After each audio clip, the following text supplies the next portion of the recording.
Grande Wellington, já fiz assim, uma rápida apresentação sua aqui para os nossos seguidores. Você é uma pessoa que tem um currículo vasto. Esse tema deverá ser muito, mas muito interessante mesmo pelo seu conhecimento.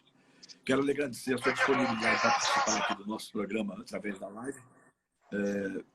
E dizer que gostaria, assim, a princípio... Está me ouvindo bem? Estou ouvindo bem. Muito Me bem. ouve bem? Também estou me ouvindo muito bem. A princípio, você é uma pessoa muito conhecida, mas para aquelas pessoas que ainda não conhecem, como é que você... eu sempre pedia isso, Wellington, lá na Metrópole.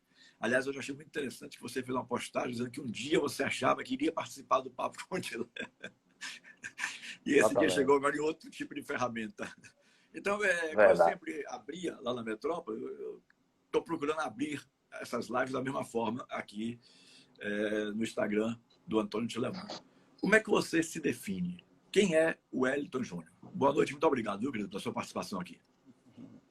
Maravilha, excelente pergunta, Tilé. E essa pergunta, essa resposta, ela me define de fato, porque quando você pergunta como eu me defino, eu preciso olhar para a minha história. Eu sou um ex-atleta, né, um sonhador, uma pessoa que muito cedo saiu de casa para jogar futebol.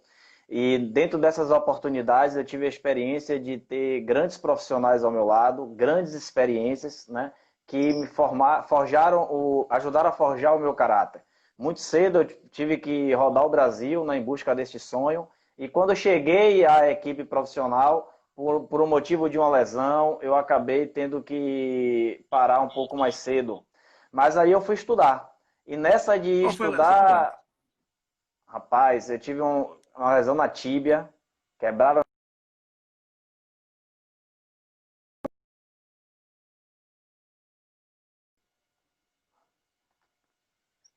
Sim, Tilé, uma lesão na tíbia, eu já tinha outras lesões na perna esquerda, que era a perna boa, e isso atrapalhou muito o meu progresso, né? E o futebol naquele momento já pedia um alto desempenho e eu já não conseguia, eu já estava jogando em times alternativos, então tinha muita dificuldade de voltar àquela performance. Então eu resolvi estudar, eu não queria saber de futebol, eu não queria nem contato com as pessoas que eu tinha a partir do futebol.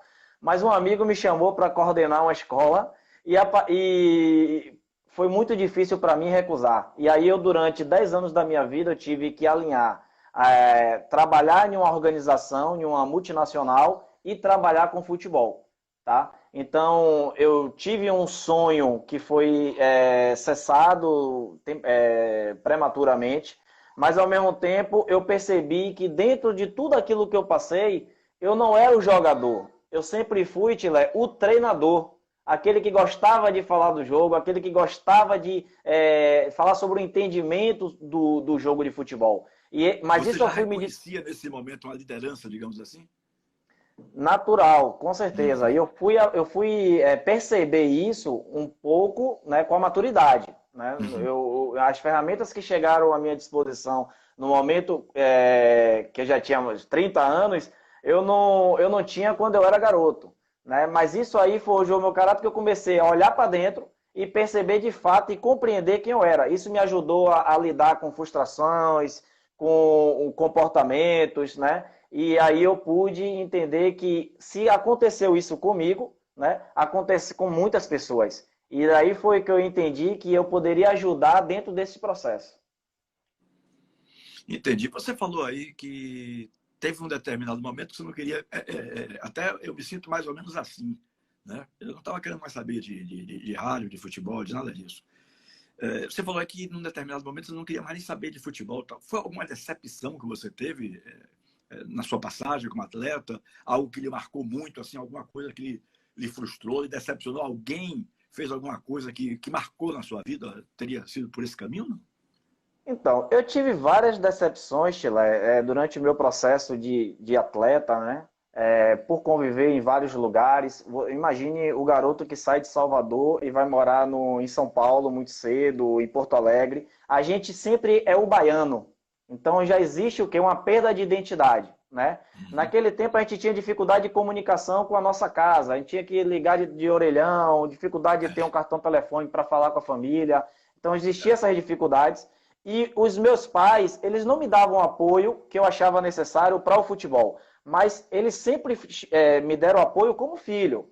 Mas eles sempre colocaram para mim a situação seguinte: filho, se no dia que você não quiser mais, você tem sua casa e vai estudar, porque a gente vai te dar o apoio. Então, como eu sempre tive uma segunda opção, nos momentos que o futebol ofereceu mais dificuldades para mim do que eu esperava, deixou de ser uma coisa prazerosa para ser uma coisa de grandes dificuldades, eu comecei a entender que aquilo ali não era para mim, tá? Mas naquele momento eu não tinha essa consciência, eu culpava, né? Eu culpei empresários, culpei treinadores, culpei as pessoas que faziam o futebol acontecer. Mas hoje eu compreendo que, na verdade, né, porque hoje eu ensino os garotos, hoje eu tento orientar os garotos nessa decisão, que eu sei que é muito difícil, que não o futebol ele continua oferecendo as complexidades, mas eu entendo hoje que os desafios eles são feitos para que a gente se desenvolva, para que a gente cresça.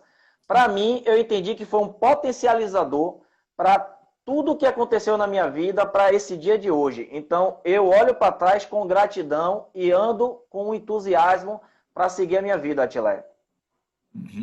Wellington, vamos começar então a conversar sobre esse tema fantástico. Eu tenho ouvido falar muito em inteligência emocional. Como é que você define para a gente o que é inteligência emocional? Maravilha, excelente pergunta, Tilé. Tilé, a gente foi criado tendo como a coisa mais importante a capacidade que a gente tinha de conhecer e de aprender. Então, essa inteligência, né, esse QI, né, essa inteligência de o que você sabe, era muito mais importante do que qualquer uma outra. Você pergunta aquela pessoa que tem que racionalmente ela consegue resolver mais problemas e ela consegue falar sobre, ter a capacidade de memória, de conhecer mais coisas, de falar sobre as coisas, sempre foi as pessoas que se destacavam. Mas com o passar do tempo e com os estudos avançando, a gente percebe que não é isso. Que as pessoas que têm sucesso na vida são as pessoas que têm a capacidade de se adaptar ao ambiente, tá? E aprender com ele. E isso lhe dá você conhecer a si mesmo e também ter capacidades de se relacionar com o outro. Inteligência emocional, Tilé, é em 4 pilares. Você não tem como não pensar nesses 4 pilares. E dentro desses 4 pilares, você precisa entender que existe aquilo que eu sei e existe aquilo que eu faço. E a pergunta é, por que eu não faço aquilo que sei? Ou porque aquilo que eu sei, muitas vezes eu não faço? Porque o processo de decisão, ele está na nossa emoção, ele não está na razão como a gente achava que era, né? Então, existe a inteligência emocional, ela é uma habilidade, tá? Uma habilidade, como uma habilidade ela precisa ser desenvolvida. E dentro dessas habilidades, são habilidades sociais e habilidades individuais. Ou seja, habilidades que eu preciso desenvolver comigo mesmo e habilidades que eu preciso desenvolver para o meu relacionamento com o outro. E aí a gente destaca o autoconhecimento, né, que isso é muito falado nos dias de hoje, mas o autoconhecimento é uma habilidade individual. Mas você também precisa desenvolver o quê? A empatia, que é uma habilidade social. Como eu vou me relacionar com o outro se eu não tenho a capacidade de me colocar na posição do outro para que eu possa ajudá-lo? E isso, repare que essa habilidade ela vai permear todas as nossas relações na vida. E importantíssimo para o nosso desenvolvimento. Aí, essas duas habilidades, do que social e individual, ela está ligada ao que eu sei. Tá? Agora eu preciso das 2 habilidades ligado ao que eu faço. Então, ligado ao que eu faço, está a autogestão. A gente conhece pessoas que falam assim, não, veio na minha mente, eu falei mesmo, e eu falo, e eu faço, e eu respondo. Então, são pessoas que são reativas aos estímulos do ambiente. E né? Isso é um equívoco? A pessoa pensar dessa forma? Naturalmente, porque existem muitas consequências, né? A gente não... Muitas consequências você vai aprender com a maturidade. O jovem, muitas vezes, não acredita nisso. Ele acha que ele precisa ser... utilizar da rebeldia, muitas vezes, né? Para poder responder a determinadas situações. Mas com a maturidade, a gente percebe que isso é uma habilidade individual. A capacidade de autogerir as suas emoções, de conhecer.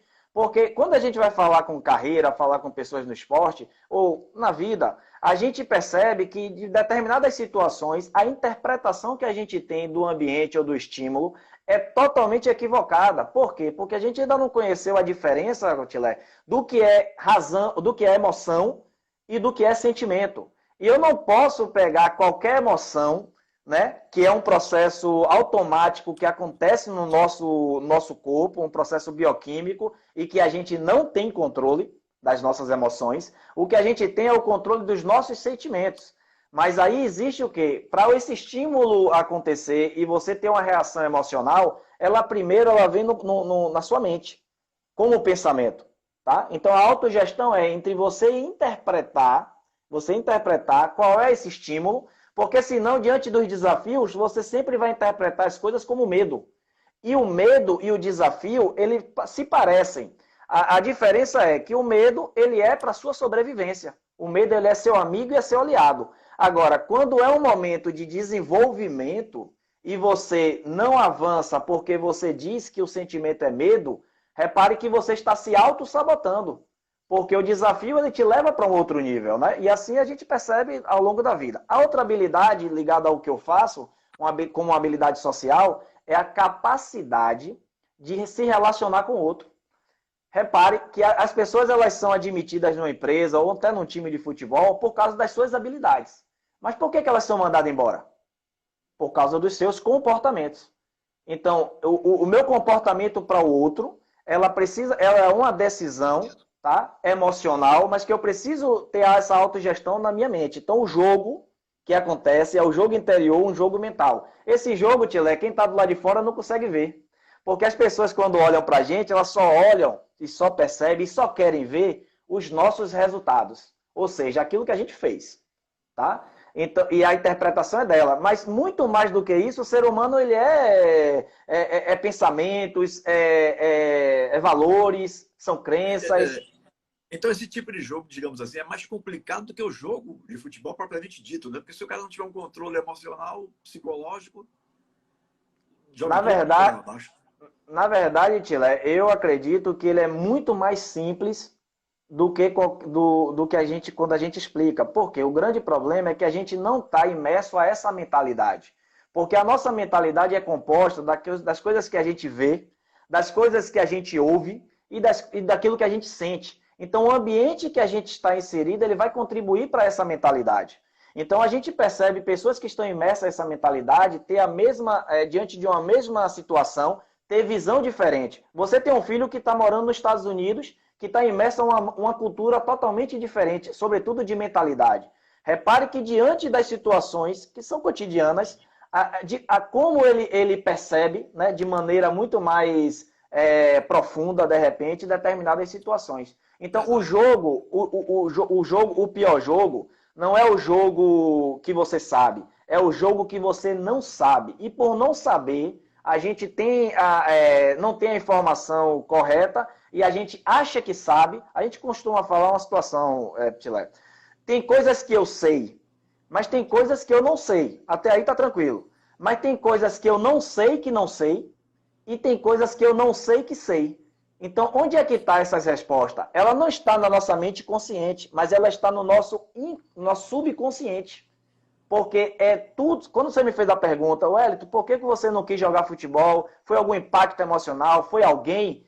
Cara, tudo que a gente viveu na nossa infância, no relacionamento com os nossos pais, nos relacionamentos com as nossas lideranças, sobretudo um treinador que ele exerce uma liderança, uma autoridade em um esporte de alto impacto emocional, aquilo ali vai gerar crenças, né? E também gerar valores. E as crenças e os valores, Tilé, é que vão determinar, né, o nosso perfil comportamental. Ou seja, aquilo que eu faço, eu não estou fazendo somente pelo estímulo do agora. Eu estou carregando toda a minha experiência passada que me diz como é que eu tenho que fazer diante dessa situação.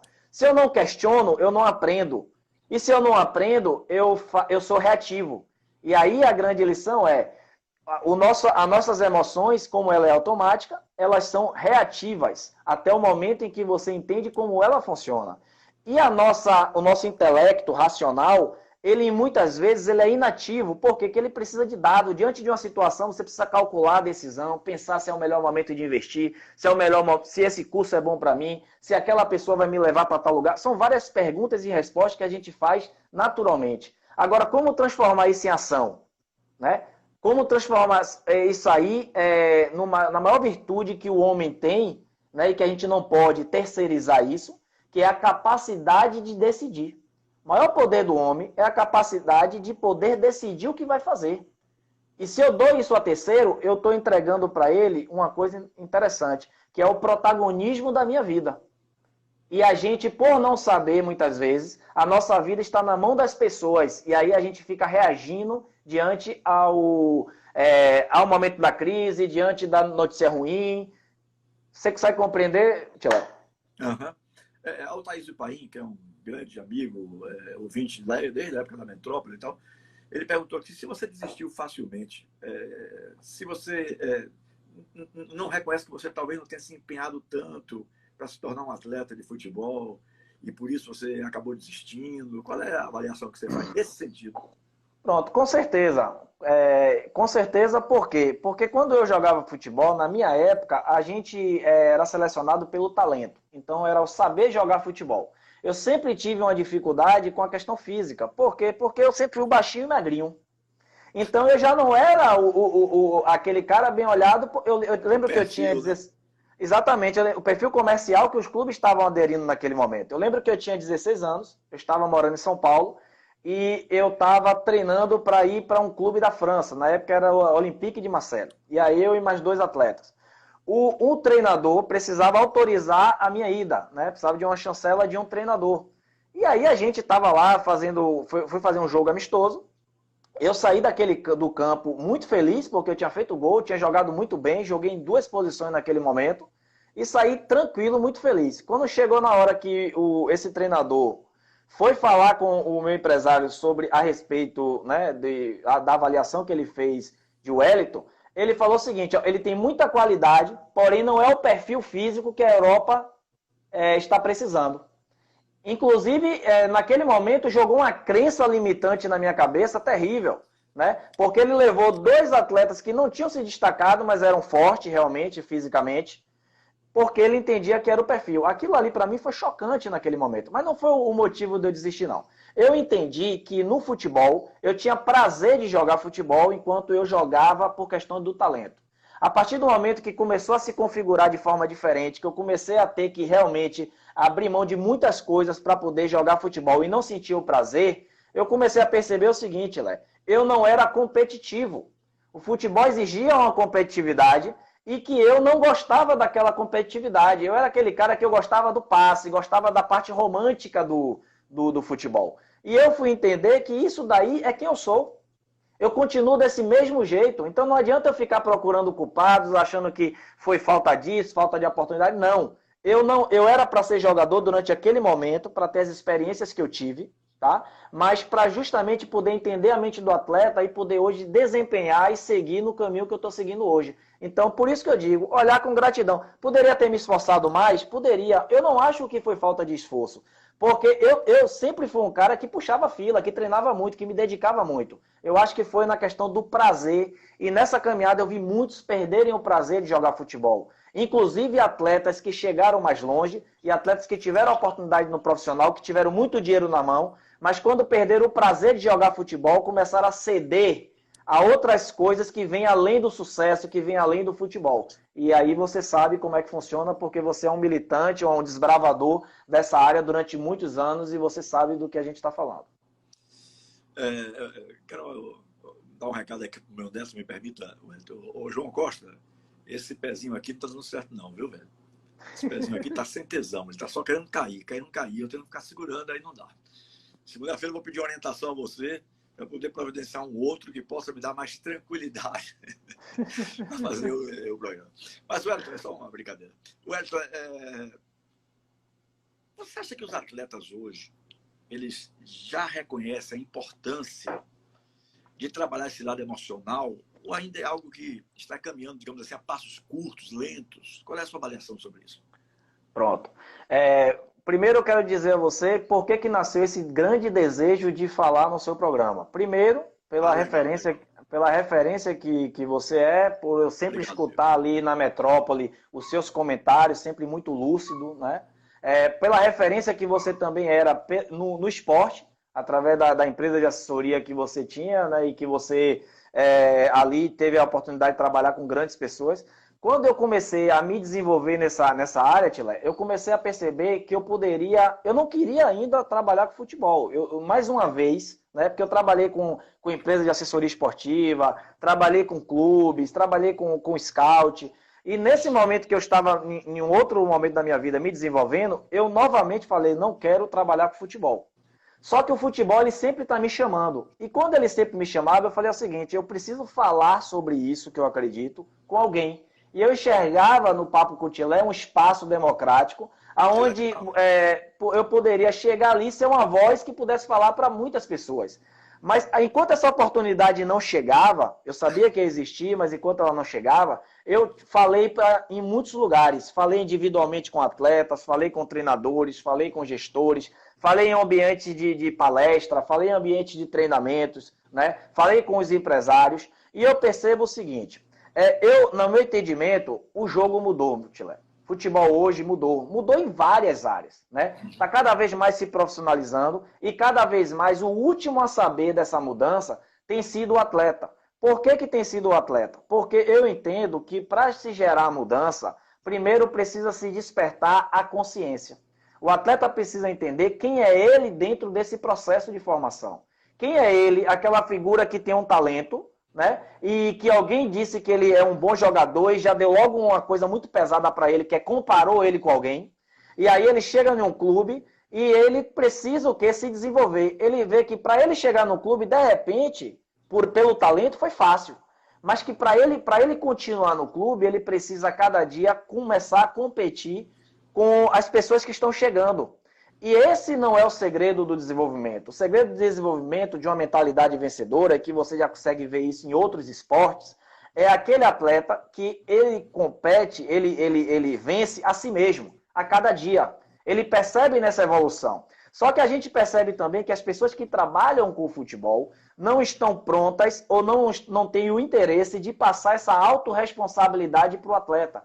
Por quê? Quando gera consciência, geram atletas conscientes que sabem conversar, que sabem seus direitos, né? Sabem seus deveres, e muitas vezes a gente prefere o atleta ignorante para que a gente possa manipular, né? Para que a gente possa manipular. Então, por muito tempo, o treinador ele também sempre foi aquela figura manipulada, porque ele nunca é o cara que é valorizado dentro do processo, mas ele tem uma grande responsabilidade. Então, essa autoconsciência diante do treinador faz com que ele entenda o seguinte, qual é a minha real função?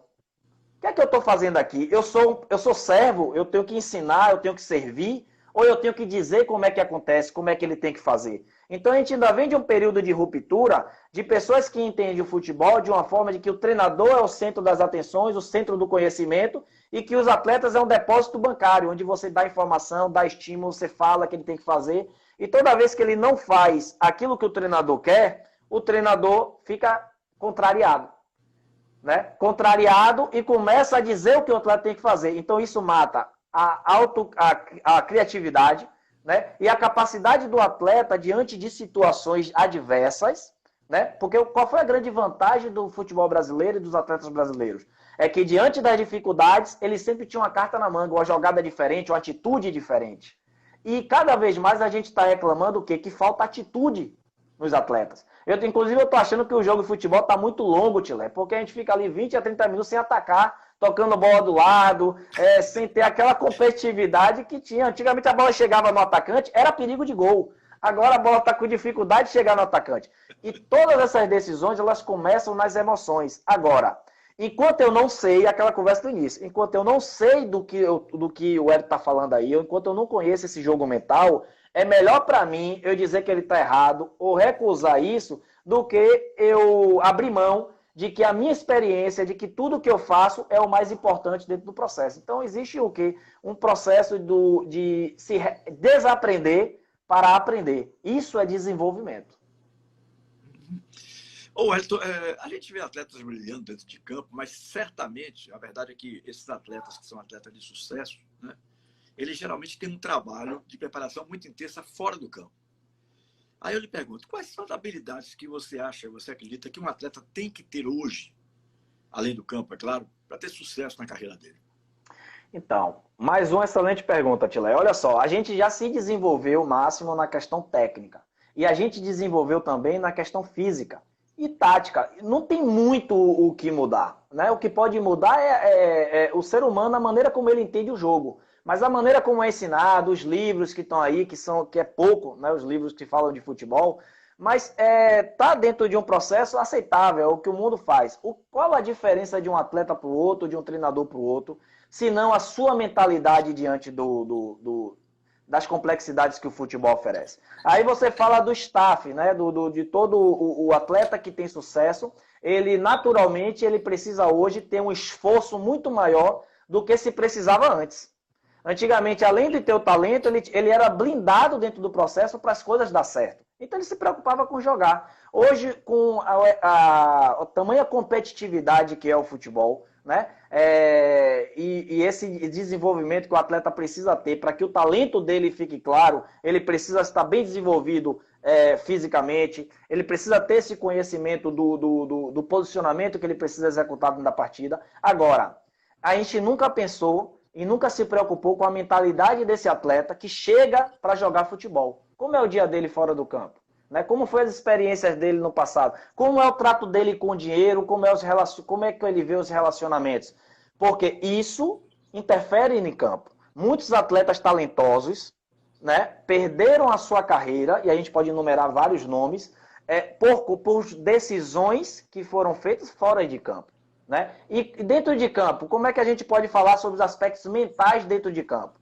Olha só, Tilé. Todo comportamento, ele primeiro vem de uma convicção. Ele primeiro vem de uma convicção. E a convicção, ela vem através do ambiente.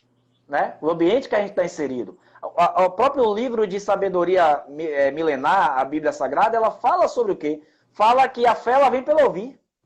Então, a convicção vem de acordo com aquilo que eu escuto.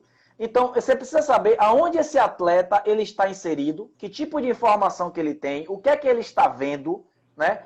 Porque isso vem moldando o seu caráter. A partir do momento que ele começa a criar convicções, essa convicção ela exige dele um posicionamento. E se você tem um posicionamento de saber quem você é, quais são as habilidades que você tem, você precisa agir, você precisa ter ação. Então, se isso foi corrompido na essência, lá no momento do ambiente, naturalmente as suas decisões elas podem ser prejudiciais, elas podem ser decisões reativas, que não são decisões com um objetivo, entendeu? Mas decisões reativas ao momento. Então, não sei se fiquei claro, mas é mais ou menos isso. Muito bem. Você disse uma coisa aí que é o que se encaixa para mim, por exemplo. Hoje em dia eu não quero trabalhar muito com atletas profissionais. Eu estou voltando aos poucos, mas com a intenção de trabalhar com jovens, iniciantes, porque o profissional é aquele que às vezes bota na cabeça e acha que já sabe mais do que todo mundo, né? Pela experiência, já um pouquinho da bola. Eu prefiro, sinceramente, pegar um jovem que eu vejo que tenha boa qualidade, tal, que eu possa ter condições de diálogo com ele, que ele queira me ouvir, né? Porque se não houver uma confiança mútua, não adianta. É melhor que você não escolha uma pessoa para cuidar de você se você não confiar naquela pessoa. Mas para você confiar naquela pessoa, você precisa conhecer a pessoa profundamente, né? Então, hoje em dia, eu não estou querendo mais trabalhar com...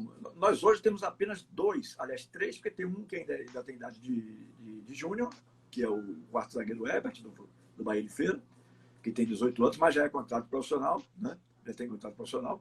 E temos 2 profissionais, que é o João Baiano, que agora está até fazendo um tratamento para uma lesão de joelho, e Léo Porto, que é, digamos assim, a sensação do Bahia de Feira neste início de temporada. Fez aquele golaço lá, quase do meio do campo, encobriu o goleiro e tal.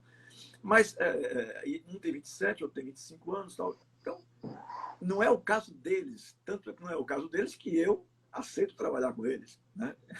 Eu me coloco na condição de hoje de escolher. Mas eu prefiro trabalhar com os jovens. Porque os jovens você pode moldar, né? Você colocar daquela maneira que você acha que é a correta, como é que ele deve se posicionar nas coisas, como é que ele deve encarar as coisas. Aí eu lhe pergunto, para esses atletas que estão fazendo teste, estão começando, né? Enfrentando aquele nervosismo e ansiedade, que conselho você pode dar a eles para que eles enfrentem de cara esse problema e possam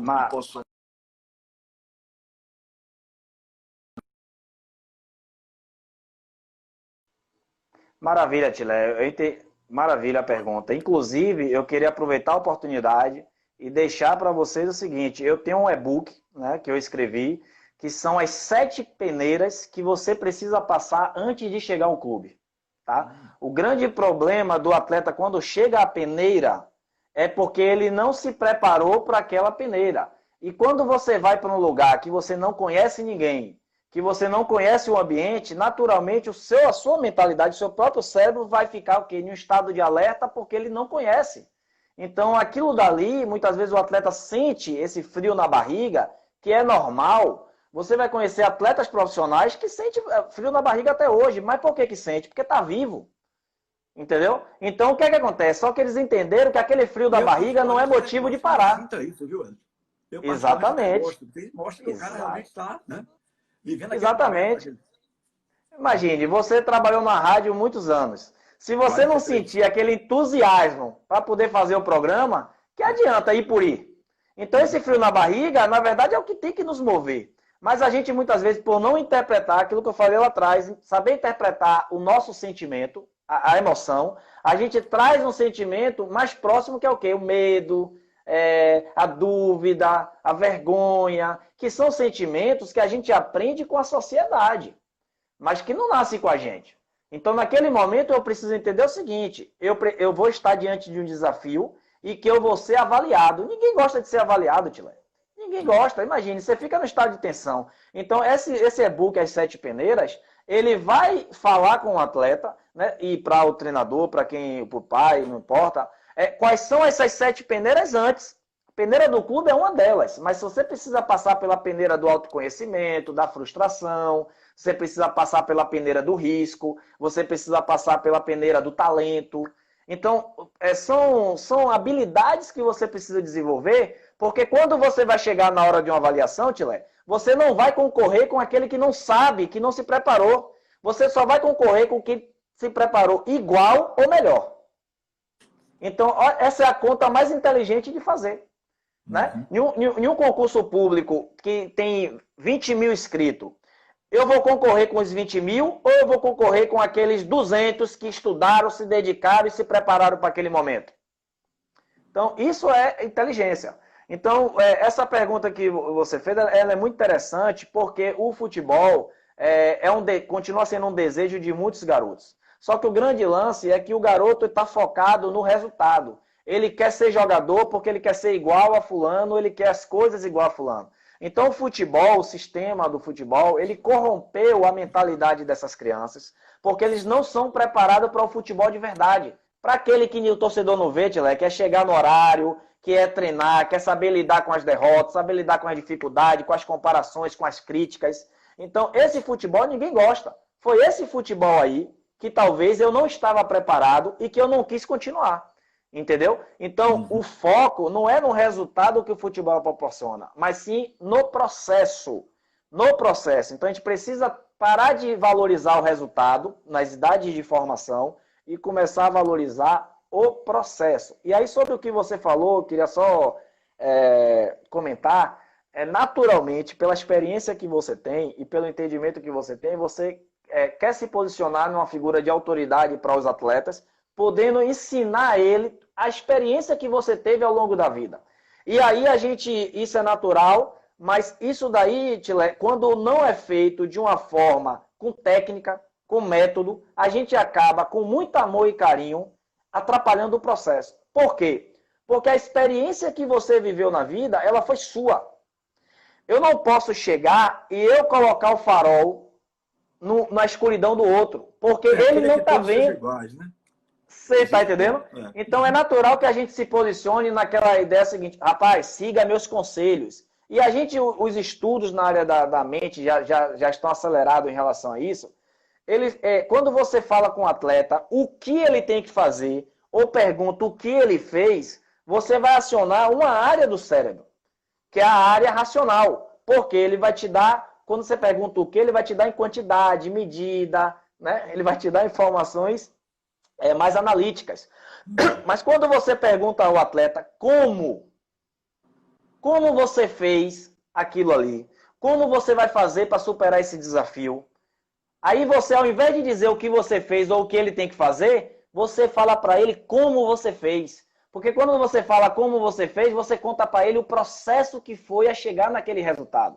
Teve uma live interessantíssima de Daniel Alves com uma outra pessoa, e que o cara perguntou para ele: Daniel, você não passou por muitas dificuldades e hoje você é um cara vencedor. E seus filhos, naturalmente, não vai passar pelas mesmas dificuldades que você passou. Então, naturalmente, para ele o caminho vai ser mais fácil. Ele falou negativo. Porque meus filhos não precisam conhecer o resultado, eles precisam conhecer o meu processo, da onde eu vim, o que eu tive que fazer, quem eu tive que vencer. Porque senão, eles não vão querer ser jogador de futebol. Eles vão querer somente o resultado que é. Então, aí o que acontece? O mexe com o emocional do pai, que um dia você chega para um pai e fala assim: olha, seu filho, ele é um bom jogador e tem um bom potencial. Né? Quando a gente fala potencial, significa que se ele evoluir, se ele se desenvolver, ele pode chegar até aquele lugar. O pai, na mente dele, já imagina: meu filho vai ser jogador de futebol. Meu filho vai ser o jogador que eu não fui. Olha como as emoções dela. Para todo pai, o filho é um craque, né? Para todo pai. E aí, me perdoe ter lhe interrompido, você pode continuar depois. Não. Mas aí eu acho que encaixa uma pergunta que uma curiosidade muito grande que eu tenho. Né? Esse processo do pai acompanhar os filhos nos treinamentos. Eu vejo pais no alambrado: meu filho, faça isso, meu filho, faça aquilo. E o treinador dentro do campo, retado, puto da vida, porque está tendo interferência no seu trabalho. Né? Essa presença dos pais durante o treinamento, isso é interessante. Até que ponto isso é benéfico e maléfico, hein, Wellington? Bom, Tila, excelente pergunta mais uma vez. Eu vou dar a minha opinião sobre o processo e vou fazer o seguinte. Eu presto serviço a uma empresa chamada Ibercup, que organiza competições aqui no Brasil, uma empresa internacional, e eu sou o coach do evento. Ou seja, eu trabalho fazendo essas intervenções com os atletas, né, que estão em um espaço de um alto impacto emocional, porque eles estão cooperando e competindo o tempo todo, e que muitas vezes os adultos estão atrapalhando a brincadeira das crianças, que é uma brincadeira muito séria. É muito séria. Mas imagine que o treinador, se ele preparou o time durante, né, os treinamentos para aquele jogo, para aquela competição, naturalmente ele já sabe como se comunicar com o atleta e o que os atletas vão fazer e como vão fazer. Só que ali tem a figura do árbitro, que quando não bem preparado, ele acaba interferindo dentro desse processo. E muitas vezes o treinador potencializa isso, que ele começa a brigar com o árbitro, então ele estimula o garoto a fazer isso. Do outro lado tem o pai. Enquanto o treinador disse para o garoto: ó, pega a bola, passa e vai para receber, o pai está gritando: chuta. E aí começa o outro pai do lado a dizer assim: era para ele ter tocado. Então a briga começa com o pai do lado, isso vai tudo chegando ao campo através de palavras. Lembra que a gente falou que a convicção ela vem pelo ouvir? Uhum. Imagine você diante de uma decisão, você escuta a voz do seu treinador, que é uma voz de autoridade, uma voz que você conhece, você escuta a voz do seu pai, né? Eu não vou falar da voz dos treinadores, dos torcedores ou dos outros pais, mas a voz do meu pai e dos meus treinadores, principalmente aqueles que foram muito importantes na minha vida, eu conheço. Eu não preciso vê-los. Eu escuto, pela voz eu conheço meus mestres. Então, imagine naquele momento o estímulo que a nossa mente vai dar para a gente tomar uma decisão. Então, naturalmente, muitas vezes prejudica o garoto por conta disso. E no treino, como você falou, o pai está lá assistindo o treino e o treinador está lá treinando. Quem é que sabe o que está fazendo ali? Naturalmente, o treinador, porque existe uma periodização, existe um planejamento para aquilo que é treinado. O pai não tem essas informações todas. Então ele vai chegar quando o garoto sair, ele vai dizer assim: pô, por que o treinador botou você de lateral direito? Por que ele não botou você para treinar isso? Por que você não fez isso? Então ele, com todo amor e carinho, mas por falta de conhecimento, está enchendo de informação a cabeça daquele menino.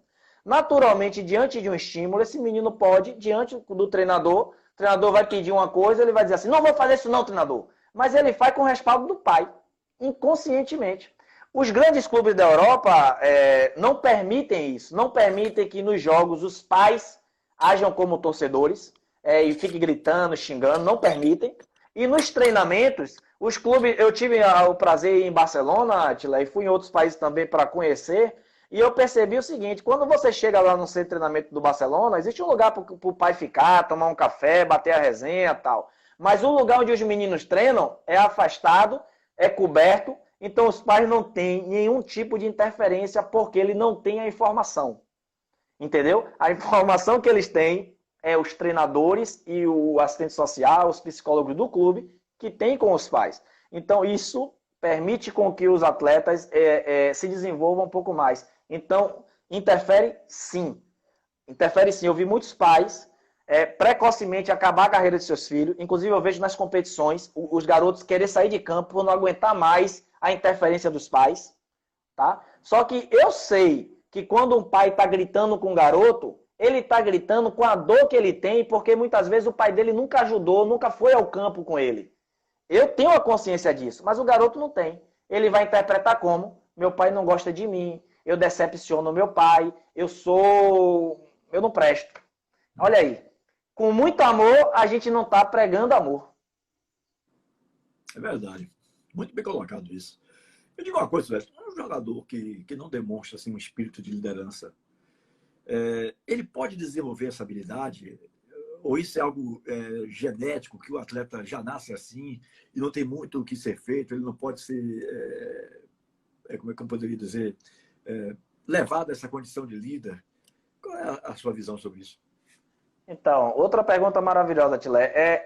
Como eu falei, a gente o ambiente, ele tem muita influência sobre a nossa vida, tá?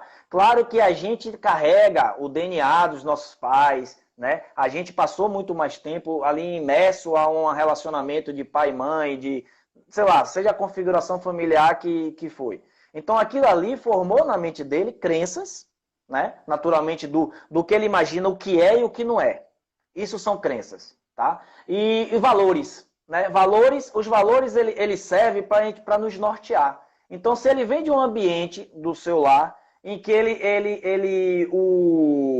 a verdade, o comprometimento são valores importantíssimos, naturalmente ele vai desenvolver esses valores e nos momentos de conflito, porque a liderança ela nasce justamente no momento de conflitos. Uns dão passos para trás, outros ficam quietos para ver o que vai acontecer, mas tem alguns que naturalmente dão passo à frente. Então, naturalmente, o ambiente ele começa a selecionar os líderes. Só que o perfil comportamental das pessoas é justamente mediante as suas crenças e valores. Então, se eu acredito que os valores, eles podem, né? Você pode modificar a hierarquia dos seus valores e também das suas crenças, naturalmente,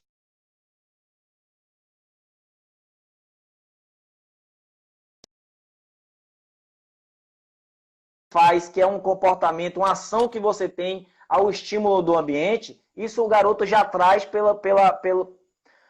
por onde ele veio e pelas informações que ele teve. A gente costuma classificar, Tilé, em 4 perfis. Né? São as pessoas que utilizam mais o lado esquerdo ou o lado direito, isso de forma didática. Né?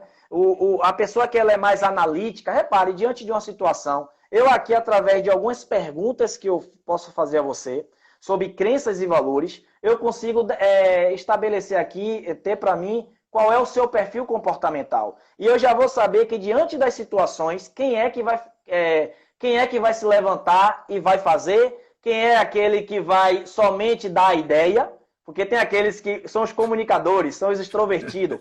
Ele é muito bom de dar ideia, ele é muito bom de motivar, ele é um muito comunicador, mas ele não é bom de fazer.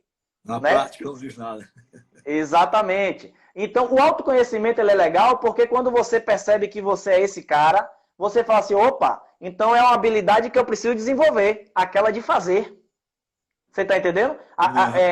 Revelar o executor que está em mim. Então, se eu não sou, na essência, um executor, eu posso ser um executor por conhecimento. Por conhecer o que necessita para você tomar uma decisão naquele momento. Porque tem hora que é o seguinte, Lé, você não vai de iniciativa própria. Mas como você sabe que você que tem que fazer, respira fundo, irmão, e vai lá e bate o pênalti. Então, os perfis são pessoas mais planejadoras, né? Que sempre é aquela pessoa que está sempre ligada no amanhã, são pessoas que são muito ligadas a pessoas. Né? Existem os analíticos, que é aquele que o dado importa. Né? Você já viu que você vai falar com uma pessoa e pergunta uma coisa para ela, te enche de dados. Geralmente elas são pessoas mais lentas, são pessoas mais organizadas, são pessoas mais inteligentes no sentido de conhecimento, porque eles são pessoas que... A gente fala que é o perfil do gênio, né? As pessoas mais analíticas. Mas existe aquelas pessoas mais comunicadoras e mais executoras. E cada um de nós temos um ou dois ou três mais desse perfil. Temos todos. Mas alguns ele destoa mais do que o outro. Uhum. Ô, Elton, como lidar com atletas que passam tanto tempo nas divisões de base, né, alimentando esse sonho de ser um atleta profissional, mas que acabam ficando pelo meio do caminho? Ó, naturalmente eu atendo muitos desses atletas, né? Nunca é a convite e a pedido do atleta, sempre é a pedido do pai e a pedido do empresário. Então a gente já tem uma interferência dentro desse processo. O que eu trabalho dentro desse processo, Tilé, é muito a questão da expectativa. A gente trabalhou ao longo desse tempo a questão da expectativa do garoto. Então, quando ele está lá para 7 anos, 8 anos no clube, naturalmente ele imagina que aquela é a única opção que ele tem. O clube não prepara o jogador para as opções da vida, né? Não prepara o jogador para, se ele não for jogador, ele seja outra coisa, ou se ele não prestar para aquele clube, ele possa ter outros clubes. Então, o que é que acontece? A gente não conhece os caminhos alternativos. E os caminhos alternativos que muitas vezes convergem e faz com que a gente retome a nossa carreira. Quantos atletas você conheceu que não foi aproveitado no profissional de Bahia e Vitória e que foram para outros times, tiveram sucesso e depois foram comprados por Bahia e Vitória ou por outros clubes, né? A gente conhece vários. Esses dias um cara falou, poxa, o Edilson Capetinha, ele foi da base do Vitória. Eu falei, não, ele não foi nem aprovado nem Bahia e Vitória, ele foi revelado no comercial de Ribeirão Preto e de lá ele teve uma caminhada totalmente alternativa para chegar ao Palmeiras e daí ter um sucesso internacional. Então, existem possibilidades. Só que quando você é treinado para uma mentalidade de escassez ou então uma mentalidade que te limita a ampliar essa visão, você começa a não prestar atenção nisso. Um exemplo, o atleta que está lá nos Estados Unidos jogando futebol, ele sabe que em algum momento ele vai tomar uma decisão entre ser jogador de futebol ou ser um monte de coisa que ele pode ser. Né? Ele tem esse poder. Agora pense, Tilé, um cara que passou 7 anos em um clube, como, digamos, um Bahia ou um Vitória, então ele, curricular de conteúdo, ele tem tudo. E muitas vezes ele não vai ser jogador do Bahia, mas quantos mercados existem além do futebol baiano? Né? Quantos mercados esse garoto ele pode ser inserido e ele precisa ser preparado para isso, porque ali ele pode, de repente, conseguir outros caminhos. Agora, o grande lance é que os garotos que estão jogando futebol hoje, Tila, eles estão pensando em jogar Champions League, jogar em clubes da Europa, jogar Copa do Mundo, e a gente sabe, Tila, que somente 0,03% vão ser atletas que realmente vão ganhar de acordo com a expectativa que se tem. Né? A maioria, mais de 99%, vão ser andarilhos, vão estar com um bom contrato aqui, não sabe se vai ter um outro contrato ali. Então a gente precisa preparar o garoto para a realidade do que acontece e das alternativas que se tem diante do fato. Uhum. Sabe que é uma coisa que eu observo muito hoje, Wellington? Todo mundo pode ser jogador de futebol. Mas se o cara não for atleta na acepção da palavra, gostar de treinar, ser responsável com o horário, ele não vai muito adiante, não. Concorda comigo? Absolutamente. E aí a gente cometeu um grande erro, né? Porque a gente sempre cultuou o atleta que tem muito talento e que muitas vezes não tinha disciplina, né? Isso. A minha geração escutava Romário dizer que quem corre é a bola, que treino é treino, jogo é jogo, pode dar em mim que eu resolvo. Então, nesse momento, o talento de Romário é uma coisa indiscutível. O cara completou uma carreira, jogou até os 42 anos, fez gol pra caramba. Mas foi assim com todo mundo? Quantos talentos naquele momento se perderam por acreditar, por desenvolver uma crença, pelo que a televisão dava espaço para poder Romário falar? Né? Então, hoje, quem são os atletas? O que é que ele está nos ensinando? Eu prefiro aprender com o Neymar, sobre o exemplo de Neymar dentro e fora de campo, ou eu quero aprender com o Cristiano Ronaldo, que tem um comportamento totalmente diferente? Então, você vê aí, se eu escolho o Cristiano Ronaldo, eu preciso fazer o que ele faz. Eu preciso me esforçar como ele se esforça. Eu preciso entender qual é a mentalidade dele. Agora, quando você vai para o caminho ao contrário, digamos, é Neymar que é o seu exemplo, que é a sua referência, olha os ensinamentos que Neymar tem, que Neymar passa para a gente. Só que a gente não entende, Tilé, que existe, eu costumo falar que existe 4 tipos de futebol. Se você permitir, eu vou contar para você os 4 tipos de futebol. Observe. Eu vou só lhe pedir uma coisa. Se por acaso o nosso tempo estourar, porque essas lives duram 1 hora, eu posso abusar do amigo e usar mais uns 20 minutos? Com certeza, e eu queria pedir desde já ao pessoal que mantenha aí, que convide outras pessoas e que estejam presentes aí, que tem coisa boa. Então, Tilé, você só me avisa na hora. Olha só, o cara que dá natação, você vai botar ele para nadar, o cara que gosta de natação, ele sabe que o maior adversário dele não é o cara que vai concorrer com ele no domingo. O maior adversário dele é ele mesmo.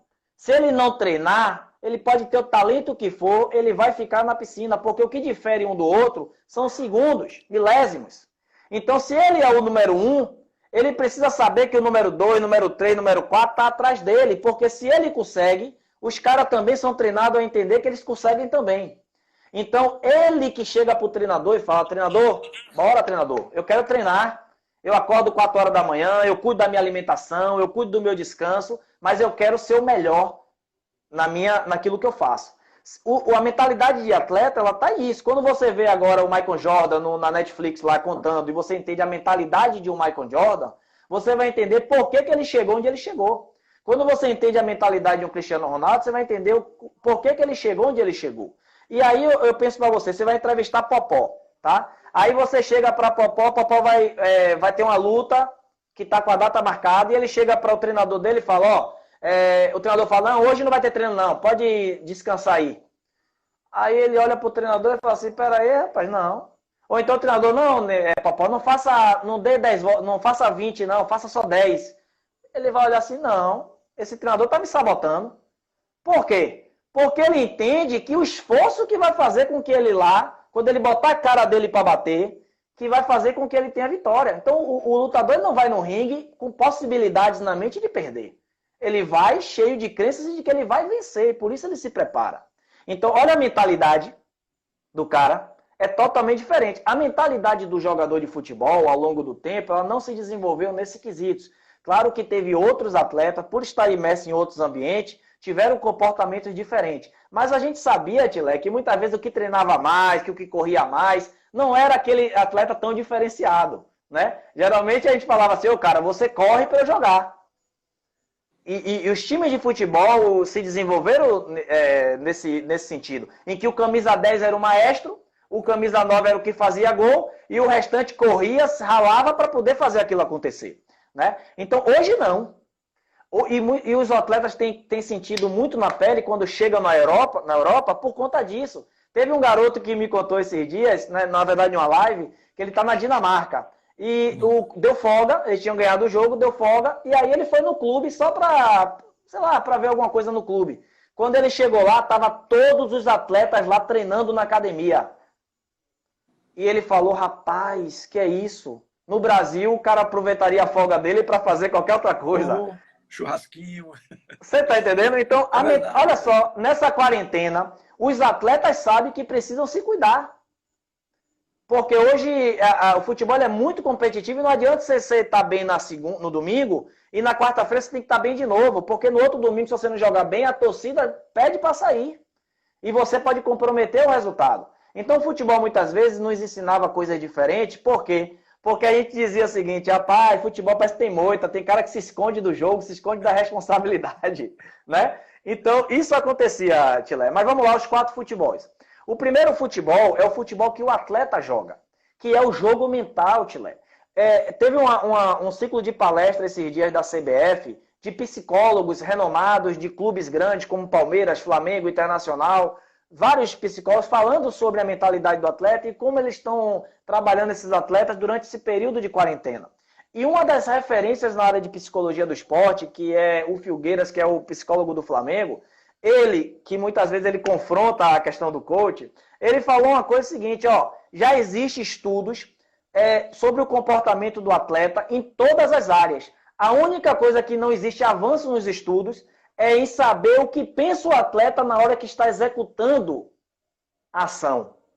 Olha só, ele me deu uma deixa muito grande. Ele falou uma coisa muito legal, que o Banco Mundial e a OMC disse agora que cada $1 investido em saúde mental corresponde a $4 de retorno. Ou seja, é uma coisa de alto investimento e de alto retorno. Então, esse atleta, a ciência não conhece o que acontece na mente do atleta durante o jogo. Mas pense comigo, Tilé, o cara que jogou futebol, ele pode falar sobre isso, mas ele muitas vezes não é escutado. Por que ele não é escutado? Você, quando tá aí, ó, o Diogo Neto, que é o responsável, né, da CBF Social, ele promoveu esse evento aí na CBF, né, online.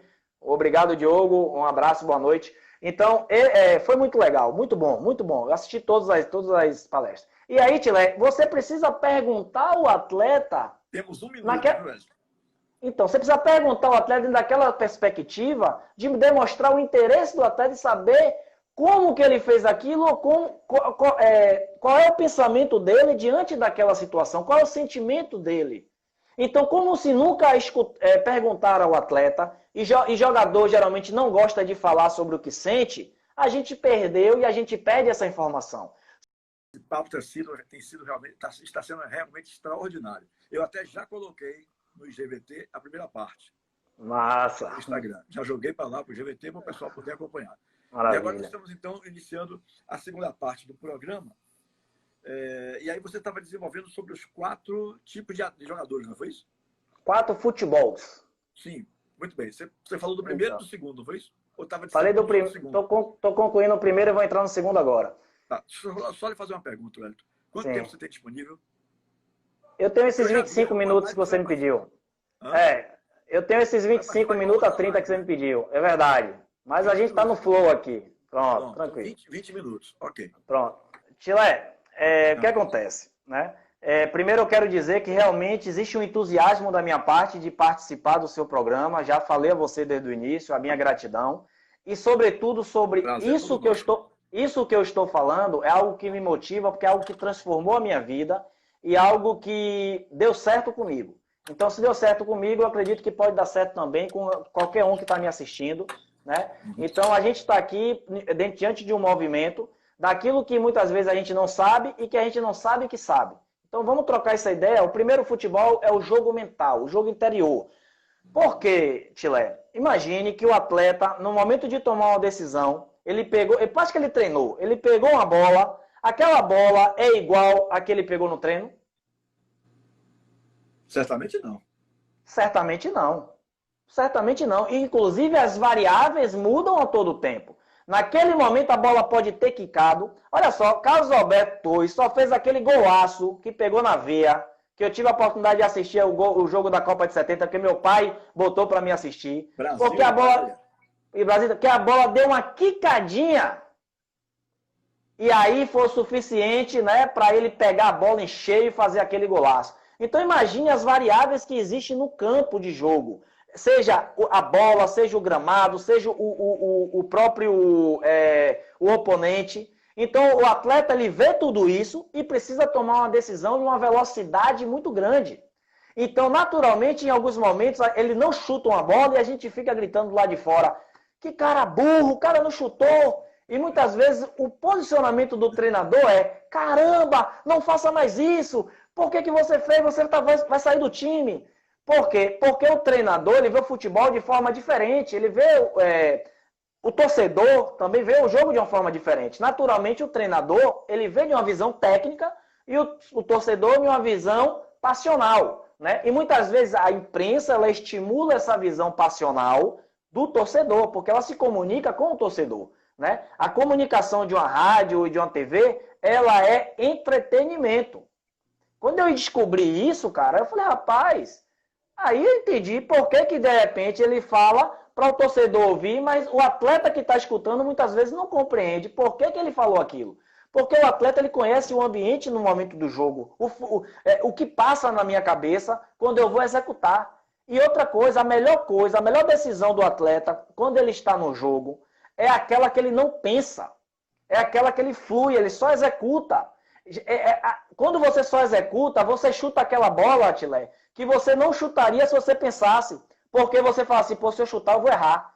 Né? E quantos jogadores canhoto fez gols chutando com a direita? Quantos cruzamentos a bola entrou? Né? Bateu em alguém e entrou? Quantos chutes que pegou mal na bola e a bola entrou? Por quê? Porque naquele momento a gente não ficou pensando muito, a gente foi agil. Então o treinamento ele facilita a gente ter essa resposta, o gesto técnico de execução. Mas o treinador ele vê o futebol como observador. Então como ele vê como observador, ele não sabe, é aquela história do iceberg que eu falei no início. Ele vê a ponta do iceberg, que é o resultado do lance. Mas ele não sabe o que se passa comigo. E se ele não está nem aí, ele não se preocupa em saber, e aí como é que fica essa comunicação? Ele vai falar, o atleta vai ouvir e ele mesmo vai se sabotar, porque o atleta vai dizer para ele, sabe o quê? Que merda, rapaz, toda hora eu faço errado, por que eu não chuto, por que eu não consigo? Daí surge o coach, Tilé. O coach, ele não nasceu nas empresas, ele nasceu no esporte. Ele está sendo bem recepcionado pelas empresas, pelas organizações, mas ele nasce do esporte, através do Tim Gower, né, o Timothy Gower, que é o percussor do coach. Eu tive a oportunidade de ser formado por ele, né, de conhecê-lo e beber dessa fonte, um estudioso, né, da faculdade de Harvard. E ele fala o seguinte, ele olhando, ele é treinador de tênis, ele viu que os tenistas, quando errava, começava a brigar com ele mesmo. Que droga, caramba, você não acerta. E ele aí faz uma pergunta para aquele jogador. Com quem é que você está falando? Com quem é que você está falando quando você está brigando com você? Naquele momento o atleta responde, comigo mesmo.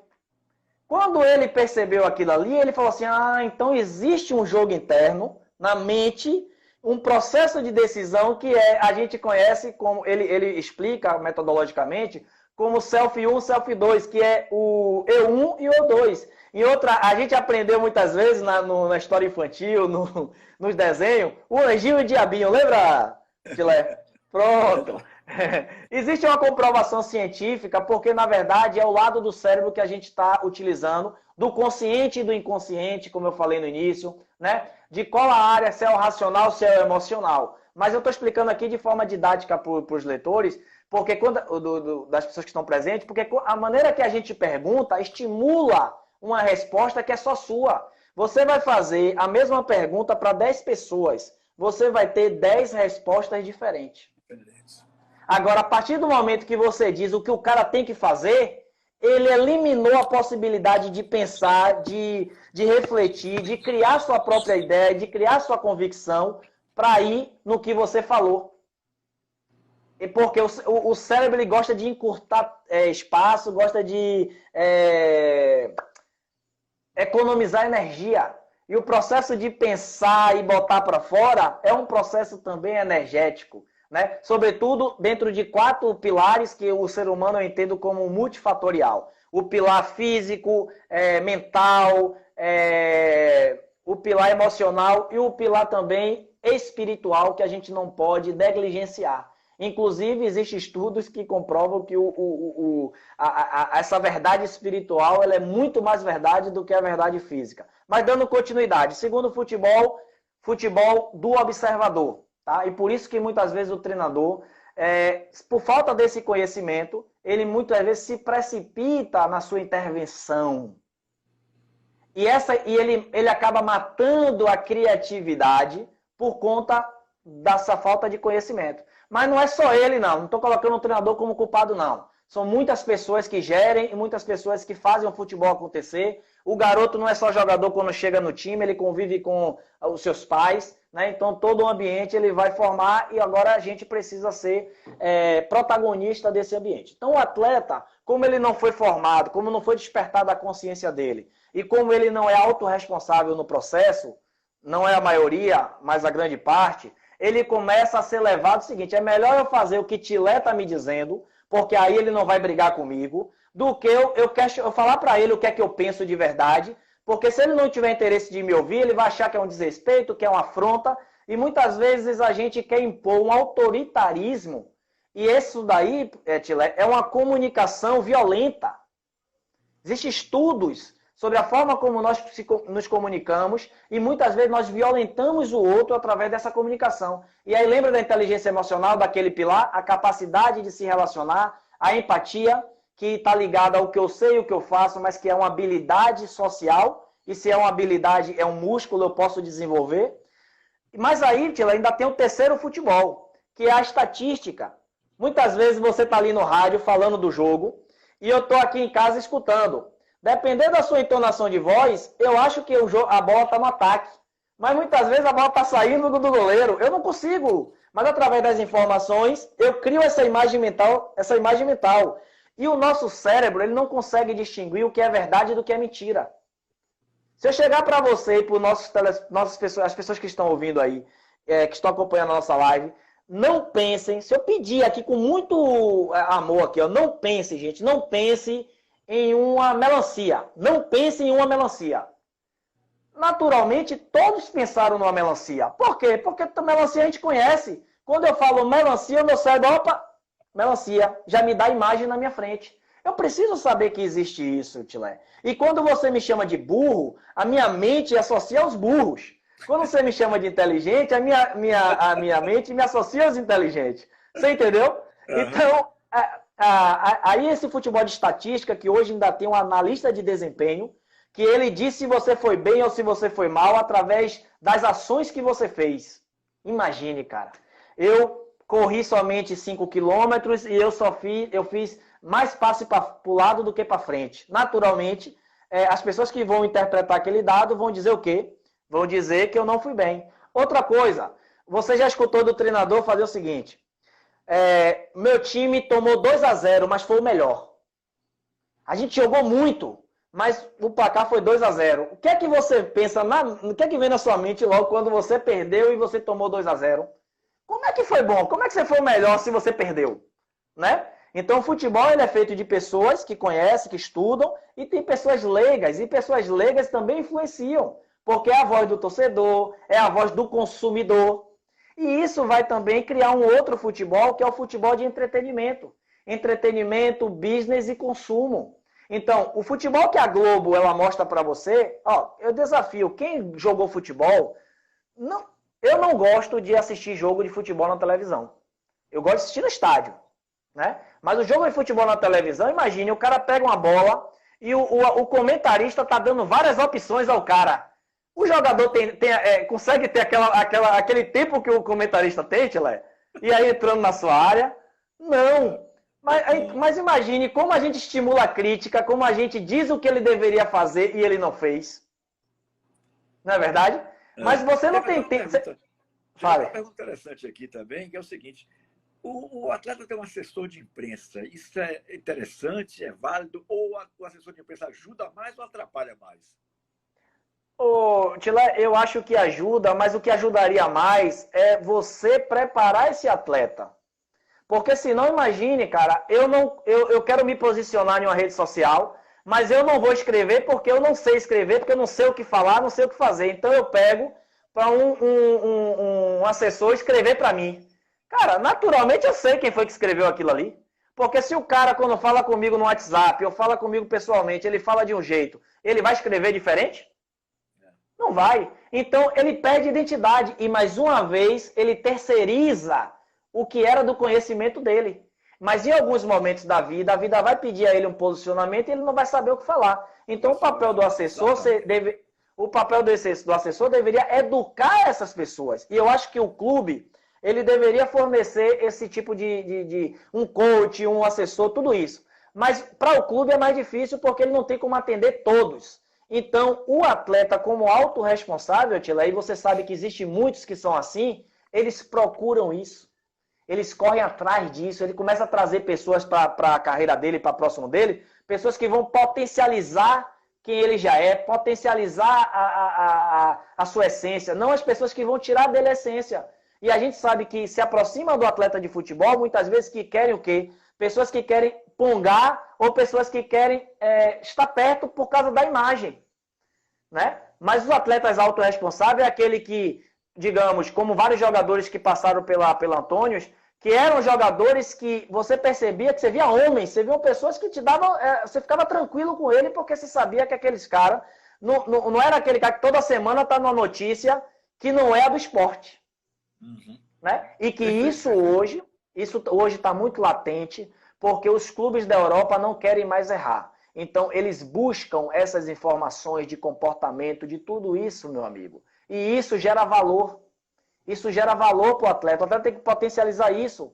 Se ele é um cara comprometido, ele tem que potencializar isso. Porque os que não são comprometidos, Tilé, estão todo momento na página que não tem nada a ver com o esporte. Então, 4 futebol, Tilé. O jogo interno, que é o futebol do jogador. O futebol do observador, que é o que o torcedor, o treinador faz. O futebol da estatística, né, dos números, né, da informação. E o futebol do entretenimento. Imagine você assistir um jogo na Globo que o cara tá falando, é muita emoção, futebol é emoção é na Globo. E aí fala uma propaganda. Aquilo ali é hipnose, Tilé. Aquilo é para você ficar o máximo de tempo na televisão consumindo, né? Mas aí o garoto olha assim e fala assim, ai meu Deus, que glamour futebol, é isso que eu quero. Mas esconde o processo que é até chegar lá. Ô Elton, um clube de futebol geralmente tem 25 a 30, até às vezes um pouquinho mais, 32, 35 jogadores e tal. Como é que se consegue lidar com essa diversidade de comportamentos, né? As necessidades e problemas sem que percam o foco? Cara, isso aí é um grande desafio. Isso é um grande desafio, mas a gente já se acostumou com a ideia seguinte. Se chegar 2 atletas da base por ano no profissional, tá bom. Quando eu declaro isso para a imprensa, para os empresários, para as pessoas que investem no futebol, eu estou dizendo o seguinte, que dos 40, 38 para mim, não importa o que é que vai acontecer. Não importa o que é que vai acontecer com ele. Então eu estou preocupado com esses 2. E pela conta, Tilé, naturalmente, pela quantidade de jogador, vai surgir. Né? Vai surgir. Observe agora o novo presidente do Vitória, né, que não é novo, mas a quantidade de atletas que ele coloca no profissional. Que ele bota para viver aquela experiência. Por quê? Porque ele já tentou isso no passado e deu certo. E naturalmente agora, 1, 2, 3 vai dar. Agora, pense num clube que está cheio de dinheiro e que não está olhando para a base, né? Só contrata jogador de fora. Isso daí é uma ponte para os atletas que estão na base ou é um muro? E eu fiz várias lives conversando com gestores, com presidente de clube, com executivo de futebol, com treinadores, e perguntei isso. Inclusive, perguntei sobre o Sub-23. Sub-23 é uma ponte ou é um muro? Porque o Sub-23 é para o quê? Para justamente aqueles atletas que com 20 anos não conseguiram ainda performar, que eles tenham mais tempo para ser aproveitado. Mas aí eu monto o meu time Sub-23 e contrato um monte de jogadores. As pessoas que consomem futebol não são idiotas, cara. Estão vendo ali. Então, muitas vezes, você investiu naquele atleta, você de fora, você pai, você empresário. E você começa a perceber que aquele atleta ele não vai além no clube. Então você começa também a interferir e começar o quê? A enxergar, porque o atleta não enxerga. Ele sempre acha que vai dar certo, porque ele acha que ou é Deus ou é a sorte. Ele não é autorresponsável, né? Ele não é um autorresponsável, então ele acha que é questão de sorte, questão de Deus, que vai botar ele para jogar futebol. E, cara, isso daí é muita ignorância. Porque o que eu tenho, o que é que eu tenho que os outros não têm? Eu tenho saúde, tenho talento, estou em um grande clube, então eu já tenho tudo. Agora, o que é que eu preciso fazer? Potencializar isso. Se eu ainda preciso de sorte, Tilé, eu não estou sendo grato àquele que me deu todas essas condições. Então, para o clube é um desafio muito grande. Por quê? Porque eles mesmos não estão prontos para isso. Eu fiz um trabalho recentemente para entregar para um clube que foi solicitado, e eu falei para eles o seguinte, olha, vocês precisam promover dentro dos clubes sponsors. O que são sponsors?